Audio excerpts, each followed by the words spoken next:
अस्सलाम वालेकुम dear students. आज हम लोग biology first year new syllabus के अकॉर्डिंग चैप्टर नंबर 3 का एक important topic structure of cell इसे स्टार्ट करने जा रहे हैं।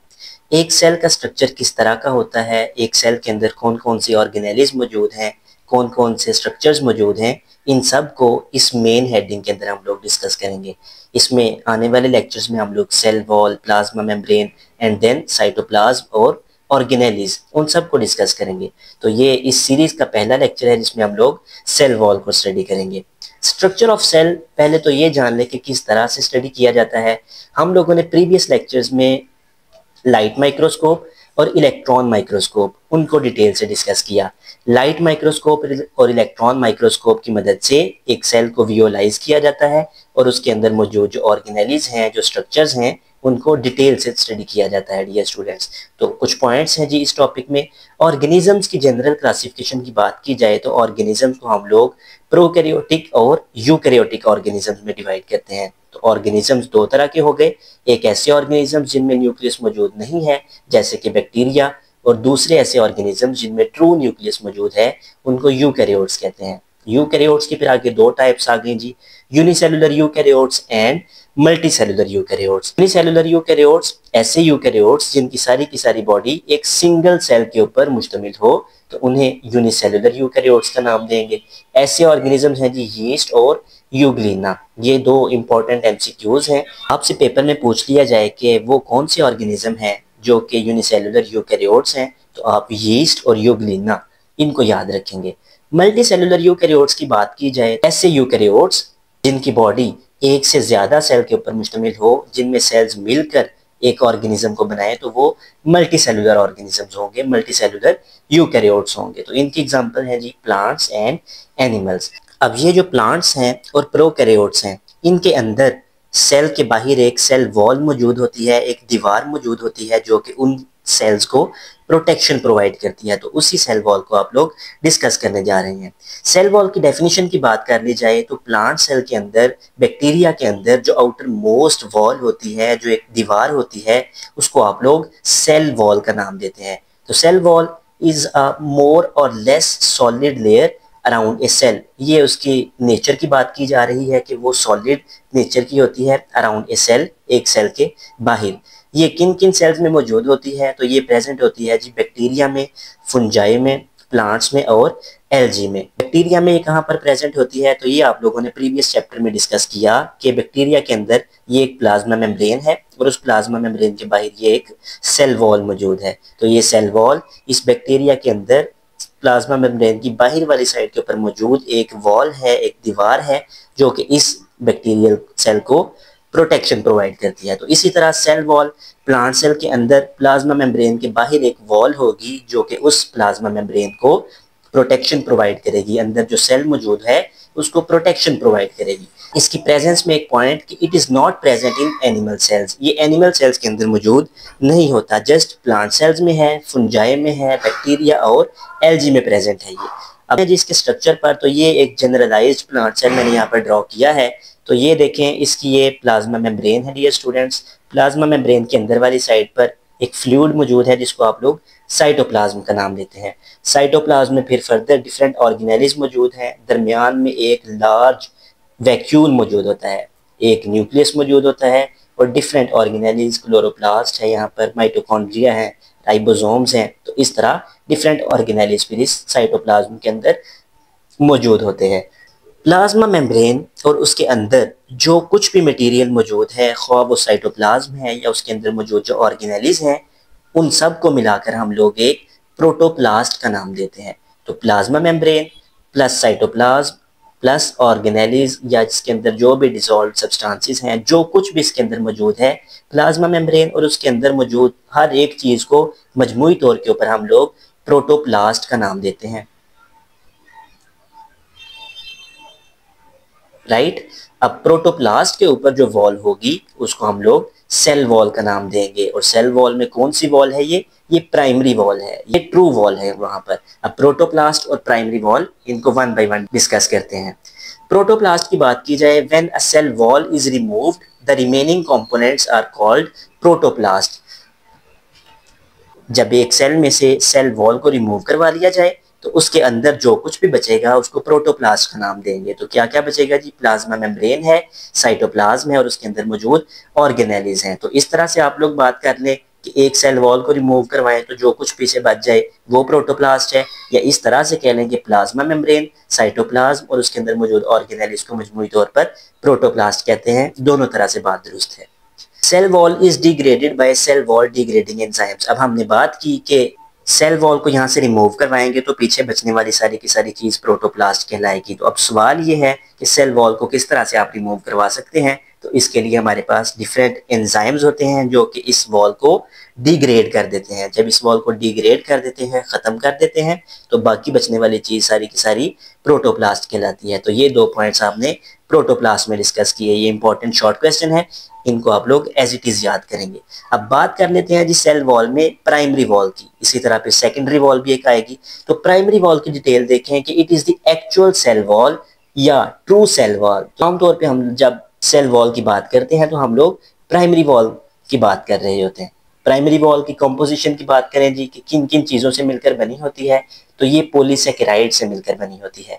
कार्बोहाइड्रेट्स में आप लोग जानते हैं मोनोसेकेराइड्स, ओलिगोसेकेराइड्स एंड पॉलीसेकेराइड्स मौजूद होते हैं। ये उनकी टाइप्स हैं। तो पॉलीसेकेराइड्स लाइक सेलुलोज, हेमीसेलुलोज और पेक्टिन, इनसे ये मिलकर बनी होती है। सबसे ज्यादा मिकदार में यहाँ पर सेलुलोज, देन हेमीसेलुलोज और पेक्टिन ये मौजूद होते हैं। सेलुलोज फाइबर्स क्या करते हैं डियर स्टूडेंट्स, इनकी क्रिस क्रॉस अरेंजमेंट होती है। यहाँ पर इनकी लेयर्स मौजूद होती है। ये फाइबर्स लेयर्स बना रहे होते हैं। ये देखें डियर स्टूडेंट्स, सेलुलोज फाइबर्स हैं और ये दूसरी तरह से अब इनकी अरेंजमेंट है। तो ये सेलुलोज फाइबर्स ये एक नेटवर्क बना देते हैं।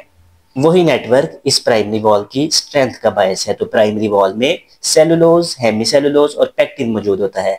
Cellulose microfibrils are aligned at all angles, हर एंगल के ऊपर ये अलाइन होते हैं और हमारे पास एक नेटवर्क सा बन जाता है, मैश बन जाता है।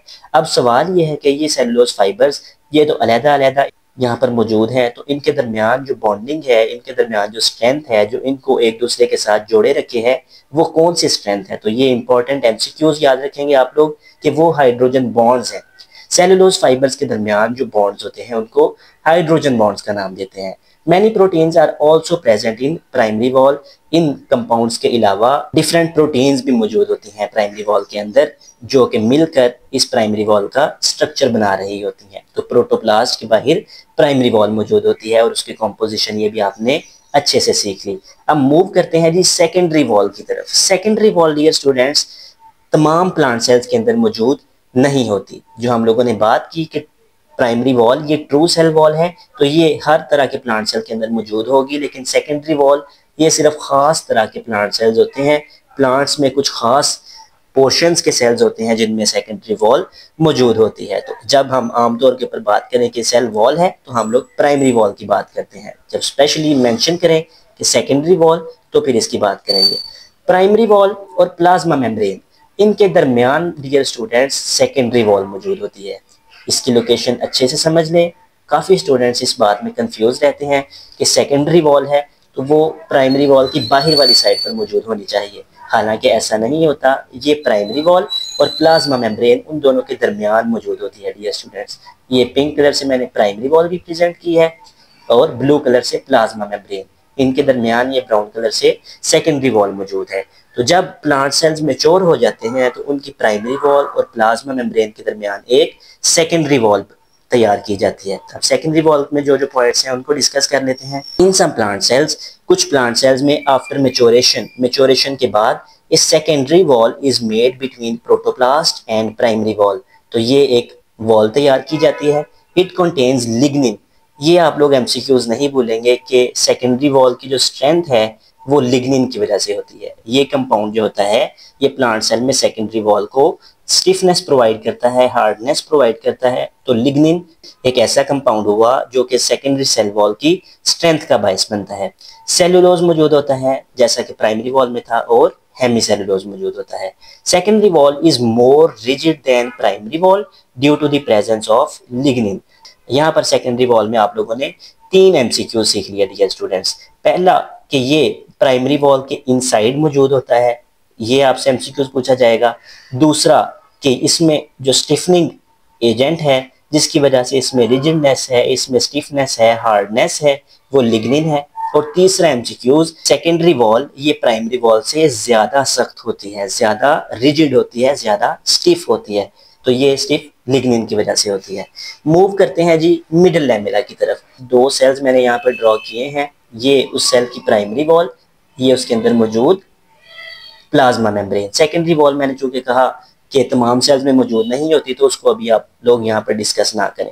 दो सेल्स हैं, ये उनकी प्राइमरी वॉल्स हैं और दरमियान में ये स्पेस है डियर स्टूडेंट्स। अब ये स्पेस जो है ये खाली स्पेस नहीं है, यहाँ पर एक जेल लाइक मटेरियल मौजूद होता है, उस जेल लाइक मटेरियल को हम लोग मिडल लैमेला बोलते हैं। तो दो प्लांट सेल्स के दरमियान, दो नेबरिंग प्लांट सेल्स के दरमियान जो जेल लाइक मटेरियल मौजूद होगा उसको हम लोग मिडल लैमेला का नाम देंगे। तो मिडल लैमेला दो नेबरिंग सेल्स के दरमियान जेल लाइक मटेरियल को कहा जाता है। इसकी कैरेक्टरिस्टिक्स की बात करनी जाए तो ये एक जिलेटिनस लेयर होती है, इसका टेक्सचर, इसकी नेचर जेल लाइक होगी। फंक्शन क्या है जी, इट सेपरेट्स, ये दो प्लांट सेल्स को सेपरेट करती है एंड होल्ड्स, और पकड़ के रखती है, गिरफ्त बना के रखती है primary walls of neighbouring cells. दो सेल्स हैं नेबरिंग, उनकी प्राइमरी वॉल्स को ये होल्ड करके रखती है। It is laid first at the time of cytokinesis, जब प्लांट सेल्स के अंदर साइटोकाइनेसिस मींस के साइटोप्लाज्म की डिवीजन होनी होती है, दो सेल्स बनने होते हैं, दो डॉटर सेल्स बनने होते हैं, तो उस टाइम पर पहले मिडल लैमेला तैयार करवाई जाती है। इसकी कॉम्पोजिशन, इंपॉर्टेंट एमसीक्यूज आ गया जी। इसकी कॉम्पोजिशन मैग्नीशियम एंड कैल्शियम पेक्टेट्स, ये एंट्री टेस्ट में भी, बोर्ड के क्वेश्चंस में भी अक्सर एमसीक्यूज पूछा जाता है कि मिडल लैमेला किस चीज से मिलकर बना है, तो आप लोग ये याद रखेंगे कि middle lamella magnesium and calcium pectate से मिलकर बना है। मैग्नीशियम पेक्टेट, कैल्शियम पेक्टेट ये सॉल्ट्स हैं पैक्टिक एसिड के, तो पैक्टिक एसिड का मैग्नीशियम के साथ जब सॉल्ट बनवाएंगे तो उस सॉल्ट को मैग्नीशियम पेक्टेट, कैल्शियम का जब पैक्टिक एसिड के साथ बनवाएंगे तो उसको कैल्शियम पेक्टेट का नाम देंगे। तो यहाँ तक प्राइमरी वॉल, सेकेंडरी वॉल और मिडल लैमेला, इसको तफसील से स्टडी किया हमने। अब नेक्स्ट एक इंपॉर्टेंट शॉर्ट क्वेश्चन स्टार्ट करते हैं जो कि है प्लाज्मोडेस्माटा। अब ये देखें डियर स्टूडेंट्स, यहाँ पर सेल 1 और सेल 2 दो प्लांट सेल्स मैंने ड्रॉ कर दिए हैं, ये प्लांट सेल नंबर 1 और ये प्लांट सेल नंबर 2। दो प्लांट सेल्स के दरमियान जो एक डायरेक्ट कांटेक्ट होता है, एक चैनल मौजूद होता है जिसमें से कुछ इंपॉर्टेंट सब्सटेंसेस एक सेल में से दूसरे सेल में मूव करते हैं, उस चैनल को प्लाज्मोडेस्माटा का नाम देते हैं, राइट। तो प्लाज्मोडेस्माटा की प्रॉपर्टीज की बात कर लें तो प्लाज्मोडेस्माटा आर स्मॉल चैनल्स, ये छोटे छोटे चैनल्स होते हैं जो कि नेबरिंग सेल्स के दरमियान मौजूद होते हैं। इनकी एक इंपॉर्टेंट कैरेक्टरिस्टिक कि direct contact of cytoplasm of two neighbouring cells, के दो नेबरिंग सेल्स के जो साइटोप्लाज्म होते हैं वो डायरेक्ट कांटेक्ट में होते हैं। यहाँ पर ऐसा नहीं है कि कोई फिजिकल बैरियर मौजूद है इस सेल के साइटोप्लाज्म और इस सेल के साइटोप्लाज्म में, यहाँ पर डायरेक्ट कांटेक्ट है एक्सचेंज ऑफ मटेरियल्स के लिए। Plasmodesmata penetrate both the primary and secondary walls, तो प्लाज्मोडेस्माटा जो होता है ये प्राइमरी वॉल और सेकेंडरी वॉल उनमें से पेनिट्रेट करता है, मतलब कि प्राइमरी वॉल और सेकेंडरी वॉल ये रुकावट नहीं बनती प्लाज्मोडेस्माटा में, डायरेक्ट कांटेक्ट रहता है यहाँ पर। Allow movement of certain molecules, खास किस्म के मॉलिक्यूल्स होते हैं जो कि एक सेल से दूसरे सेल में ट्रांसफर हो सकते हैं। अब प्लाज्मोडेस्माटा जो है इसका फंक्शन क्या हुआ कि they are important in cell communication, communication राब्ता, cell communication, cell to cell communication जब प्लांट्स में करनी हो तो प्लाज्मोडेस्माटा के थ्रू होती है। इनकी फॉर्मेशन की बात करनी जाए डियर स्टूडेंट्स तो at the time of cell division, जब प्लांट सेल्स ने डिवाइड करना हो तो उस टाइम के ऊपर प्लाज्मोडेस्माटा बनते हैं। दो नेबरिंग सेल्स के दरमियान कनेक्शन जब तैयार होना हो तो ये at the time of cell division होता है।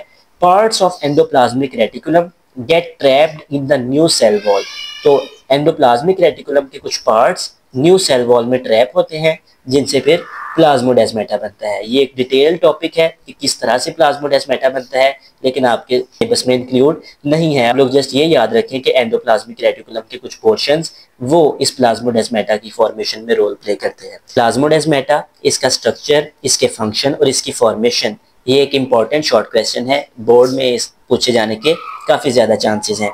नेक्स्ट इंपॉर्टेंट हेडिंग है जी हमारे पास functions of cell wall. Cell wall हमने डिस्कस किया कि प्लांट सेल्स के ऊपर मौजूद एक प्रोटेक्टिव वॉल है, तो इसके और फंक्शंस क्या क्या हैं जी, ये structural plus mechanical support provide करती है। एक सेल है अगर तो उस सेल का स्ट्रक्चर जो कायम रहता है वो सेल वॉल की वजह से है, उसको मैकेनिकल सपोर्ट प्रोवाइड करते हैं। दे मेंटेन सेल शेप, अगर ये सेल के अंदर मौजूद ना हो, सेल के बाहर मौजूद ना हो, तो एक सेल की शेप मेंटेन नहीं रह सकती। एनिमल सेल की बात ही कर लें आप लोग, तो एनिमल सेल के ऊपर चूंकि ये सेल वॉल मौजूद नहीं होती, तो एनिमल सेल का स्ट्रक्चर वेरी करता रहता है, उसमें मॉडिफिकेशन होती रहती हैं, उसमें प्लाज्मा मेम्ब्रेन फ्लूइड नेचर की होती है, तो किसी हद तक उसकी सेल की शेप चेंज होती रहती है। लेकिन प्लांट सेल में ऐसा नहीं, प्लांट सेल में रिजिड सेल वॉल मौजूद है, एक हार्ड वॉल मौजूद है जो कि इस काम के लिए स्पेशलाइज्ड है कि वो सेल की शेप को मेंटेन रखे। तो प्लांट सेल्स के अंदर सेल शेप चेंज नहीं होती। थर्ड फंक्शन है सेल वॉल का, it directs the direction of cell growth. एक सेल ने किस डायरेक्शन में ग्रो करना है ये एक इंपॉर्टेंट फैक्टर है, और इसको डायरेक्ट कौन करता है? Cell wall. सेल वॉल बताती है एक सेल को कि उसने किस साइड में, किस डायरेक्शन में ग्रो करना है।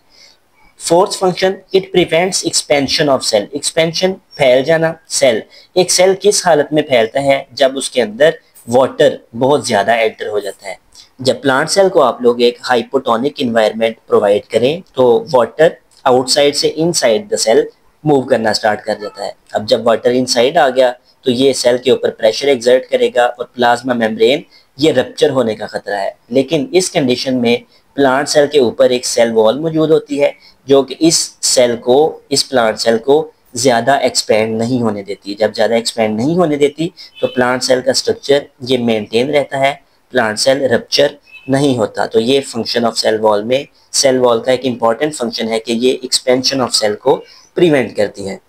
फिफ्थ फंक्शन की बात कर ली जाए तो protection against pathogens. Pathogens disease causing organisms, ऐसे ऑर्गेनिजम्स जो कि प्लांट सेल में डिजीज का बायस बनते हैं उनको पैथोजेंस कहेंगे। तो ये पैथोजेंस उनकी एंट्री को रोकती है। ये एक रिजिड सेल वॉल है तो ये उन पैथोजेंस को प्लांट सेल के अंदर एंटर नहीं होने देती। It is a store of carbohydrates for plants. अब इस टॉपिक के अंदर डिफरेंट एमसीक्यूज आ गए, उनको डिस्कस करने। Cell wall of diatoms. Diatoms ये एलजी की एक टाइप है, तो इनकी सेल वॉल आपसे पूछा जाए तो सैलिसिक एसिड से मिलकर बनी होगी। सेल वॉल ऑफ एलजी आमतौर के ऊपर सेलुलोज प्लस ग्लाइकोप्रोटीन्स इनसे मिलकर बनी होती है। सेल वॉल ऑफ फंजाई आप लोग जानते हैं, अक्सर पढ़ते हैं, काइटिन से मिलकर बनी होती है। Cell wall of bacteria plus cyanobacteria, तो ये पेप्टाइडोग्लाइकन से मिलकर बनी होती है। बैक्टीरिया में एक खास टाइप है आर्की बैक्टीरिया, ये जो एंशिएंट बैक्टीरिया थे उनके अंदर सेल वॉल पेप्टाइडोग्लाइकन से नहीं बनी होती बल्कि पॉलीसेकेराइड्स प्लस प्रोटीन से मिलकर बनी होती है। तो एमसीक्यूज पूछा जाए कि डाई एटम्स की सेल वॉल किन किन कंपाउंड से मिलकर बनी होती है, option A cellulose, glycoproteins, chitin and salicylic acid. तो आप लोग मार्क करेंगे सैलिसिक एसिड। इसी तरह ये तमाम कंपाउंड्स के नाम आप लोग याद रखेंगे। बहुत ज़्यादा मशहूर फंजाई और बैक्टीरिया के हैं, फंजाई की काइटिन से और बैक्टीरिया की पेप्टाइडोग्लाइकन से मिलकर बनी होती है। तो ये था आज का लेक्चर जिसमें हम लोगों ने स्ट्रक्चर ऑफ सेल में सेल वॉल को डिटेल से डिस्कस किया। हमने प्राइमरी वॉल, सेकेंडरी वॉल और मिडिल लेमेला को देखा, then plasmodesmata and functions of cell wall, इसको स्टडी किया। तो आज का लेक्चर बोर्ड के पॉइंट ऑफ व्यू से काफ़ी इंपॉर्टेंट था, इसमें काफ़ी ज़्यादा एमसीक्यूज मौजूद हैं, तो इसको आप लोग अच्छे तरीके से प्रिपेयर करेंगे। आई होप सो कि आपको आज के लेक्चर के सारे पॉइंट्स क्लियर हो गए होंगे। अगर आपका कोई क्वेश्चन है तो आप लोग कमेंट सेक्शन में पूछ सकते हैं।